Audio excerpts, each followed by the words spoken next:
man, I must say I thoroughly enjoyed your live comedy. Oh, on thank Netflix. you. Thank you very much. Watched it 3 times. I've had times in my life where I was drinking too much, where it was mostly because of comedy.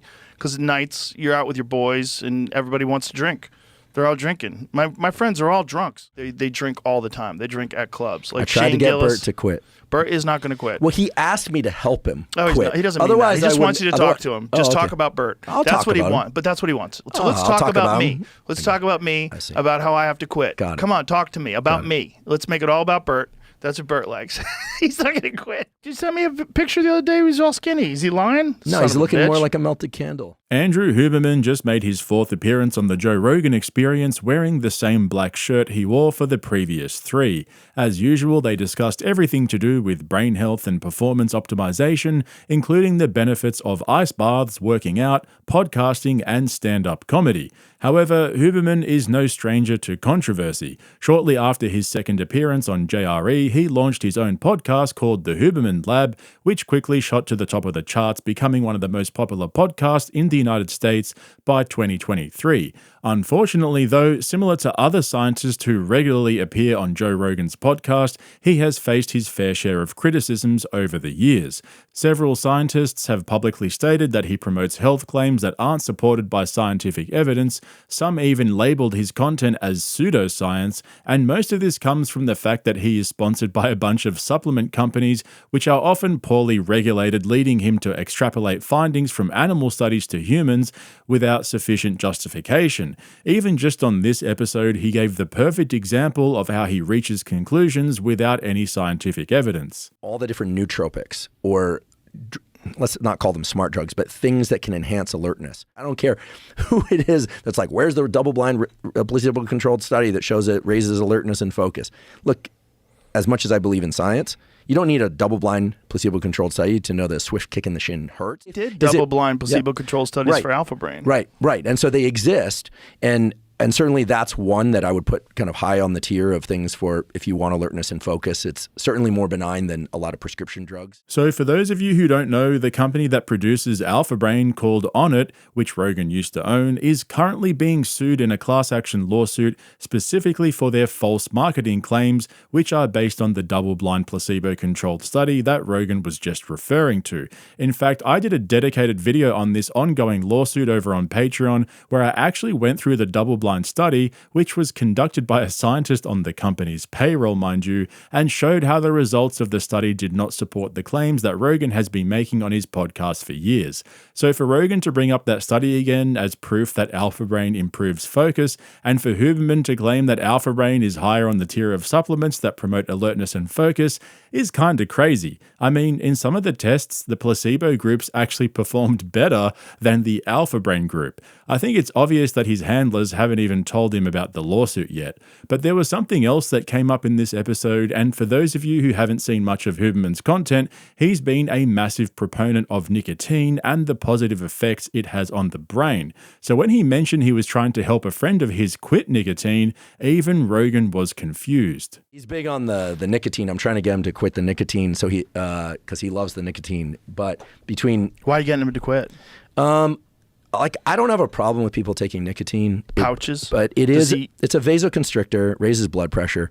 As long as you're healthy in other ways, I just think that I see people go from like 1 pouch to a canister a day. Oh, yeah. It's and just they ramp up the dosage, Yeah. too. I like 3s. Lucy sent me some that are 12s. Jesus Louises. I can do like half a piece of Nicorette. I put and the 12 in my mouth for like 30 seconds, and my body's like, get it out of here. That's a lot. I mean, it seems like you're good at keeping things in that useful but not excessive domain. Yes. Well, I'm a control freak in that way. So what he's saying is that nicotine is a highly addictive substance which makes people want to take more and more as their tolerance increases. Geez, who knew? By the way, it's about time Rogan admitted that he doesn't actually buy his nicotine pouches and the companies who make them just send him free shit. Seriously, these guys will shill anything for the right price. And so this conversation eventually led to a discussion about drinking, and our boy Bert Kreischer ended up catching a combo of strays from both Rogan and Huberman. I've had times in my life where I was drinking too much, where it was mostly because of comedy. Because nights you're out with your boys and everybody wants to drink. They're all drinking. My friends are all drunks.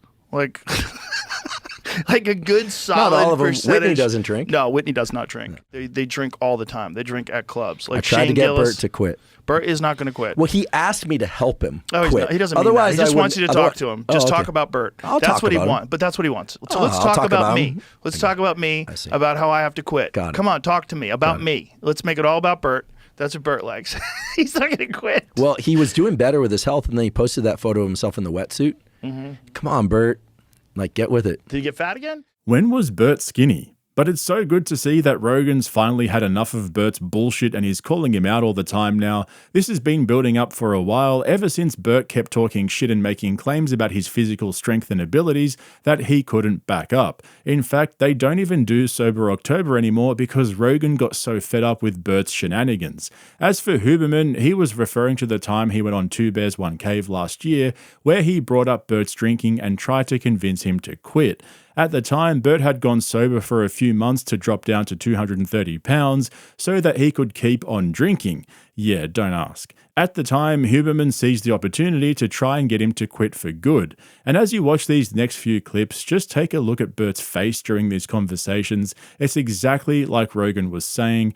Bert just wants to be the topic of conversation, whether it's positive or negative. And Huberman's wearing the same black shirt. Bro loves that shirt. Here's the deal. 0 alcohol is better for you than any alcohol, but the cutoff, if you're not an alcoholic or somebody prone to alcohol use disorder, et cetera, and you're of age, probably 2 drinks per week should be the upper ceiling, beyond which Is that a guy with no there are a lot arms? of for every additional drink you have per week, a little bit more brain atrophy, shrinking of the brain and loss of. I have a hidden agenda, which is my hope is that I saw you post on social media, you're not going to have another drink until you hit 230 pounds. I think you should cut it out for good and watch your creative work and everything else skyrocket. Let's be frank, I don't know you well enough to say this, but I'll say it anyway. You don't seem like somebody who can have just 2 a week. I think 0 is going to be. Hang on, wait. Let's be. I think 0 is going to be. Let's talk I think logistics. By the way, your fans probably hate me right now. They're like, "Why'd you bring this asshole there's on?" There's no one who has 2 drinks a week. There's not. Listen, if you're that person, you're lying to yourself. No one goes, well, that one whiskey was great. I'll have another one Thursday. Fuck off. I saw Tom have 1 drink the other night. Oh, he's dead inside. He always says this. Like, Yes, I don't yes. even think you finished your drink. I don't think so either. I don't think you finished. Yeah, I'm calling bullshit. I don't believe that Bert was sober in that clip. Look how red and bloated he was. I think he hit the Ozempic and TRT for a few months, which he openly admitted, and snuck in a few drinks whenever he could. Did you send me a picture the other day? He was all skinny. Is he lying? No, Son he's of a looking more bitch. like a melted candle. Son of a bitch. He got big at least to get jacked. He started lifting good. weights. I feel bad making fun of him, but I'm not making He fun of likes him. it. I'm just worried. long as you're talking I'm about just him. worried about his health. Oh yeah, that's not good, Bert. I'm worried about your health. Well, the Bert. thing is, Bert is on tour, right? He's got painted toenails too. What the fuck are you doing? He's on tour, and they're doing activities constantly. They go to water parks. I don't know if they go to water parks. Shit like that. Can he ride bring a unicycles. kettlebell or something? They do that too. But he gets drunk every night. Yeah, that's and it's not just like a little bit of beer. It's a lot of beer. It's a lot of. They have a vodka company now. That's not good. Now they have their own vodka. So he's drinking. What's that his saying? soda. Everybody loves a young drunk. But as time goes on, it does not look pretty. Yes. So we're at the point now where Bert's closest friends are calling him out in public. It was only a matter of time before the fun, drunk Bert started to annoy the shit out of everyone. Even young Jamie's been trolling him lately. On the recent JRE episode with Kill Tony regular Ari Mati, he pulled up a photo of Bert and shared it on the screen while they were talking about how weird it is when guys wear Speedos for no reason. Like if a dude wears Speedos, he's a freak, right? A dude in Speedos, unless you're in your fucking country. Exactly. But a dude in America in We're Speedos Speedo is a Nation, baby. weirdo. Some dude in Speedos, that guy's a weirdo. If you don't have goggles on, if you didn't come from a long ass swim, you fucking weirdo. Why are you wearing Speedos? Everybody wears shorts. But ladies, that's Bert Kreischer. That's inflammation Like in that. its human form. That is true. That is an inflamed body. That's an inflamed body. That's I wouldn't recommend that. But that. Yeah, Joe was high as fuck in that episode, but let's take a quick palate cleanser before we continue with the Bert clips. Oh, yeah, baby. Let's go. Oh, man. The fresh ones are so I powerful. can feel it in my eye because the sinuses run. All right, so like I was saying, Bert's using up his welcome with Rogan, especially after the most recent Sober October, which is when Joe started calling him out to his face live on the podcast. I was farting so aggressively the first day not drinking. I was at the store, and I was trying to have a conversation with someone about disc golf, and I had my ass in the main room towards the bathroom, and I was ripping farts that were like just coming, like all this. I think my inflammation's so bad it kind of blocks up my stomach. When you drink normal Bert drinking, which is a lot, Yeah. you also eat crazy. You eat crazy. I eat wild. I don't eat bad. Last night, I grabbed those tacos and the bell pepper, brought it home, and I went, I don't want this. Bullshit. I gave it to John Mans and my assistant Peter. That was They an ate the whole aggressive thing. bullshit, are you? You want to call him right now? I don't believe you. I don't believe you. Then. Wow, this is aggressive. But wait, so don't you think both? When I did Secret Time, I didn't realize that it already happened until they did the billboard of it, and they did the billboard, and I go, "That's not my stomach. My stomach's tight." And it was complete. You have the craziest, most delusional perspective. I think I have body dysmorphia. The text message you sent us the other day, I could do more push-ups than anyone in this group. I think you can, Bert. If cheap push-ups, Marky Marks. Yeah, but cheap push-ups I could do for days. There it That's is. Secret Time. Yeah, Oh, it's that all was- over. that was you? That's me. And they put that up on fucking Melrose, and I go, "That's not me." And then I was like, I looked You at thought the your moles. belly was smaller than that? That's me at like 220. Right, but you, at the time, thought your belly was smaller than that. I thought I was in great shape. They must have put someone else's belly on me or photoshopped it. Yeah, like And this then is like when you go like, I have legit the best shoulders. I do. Hold on, I do. I have legit great shoulders. Like great fucking shoulders. Yeah. No, you don't. Joe, they're ripping through this shirt right now. Yeah, but you say No, you things just and you bought don't a really boy's mean shirt. it, right? It does mean it. He's I kinda kind mean of it. and I I kinda kind of mean mean it. it, which Right, means he means but it. but got you joking, say not joking. but you say things you know aren't true. Like you remember that one time you said he could do the splits? You were like, He thought he could. I actually thought I might be able to pull one out. I've always kind of felt bad for Bert when it comes to his relationship with Joe, and I think it's because Rogan was the one who really pushed him out to his audience, forcing him to tell the machine story every time he was on the podcast, and calling him while he was on the travel show in Vietnam, then telling him he's got to quit that shit and focus on podcasting and stand-up comedy.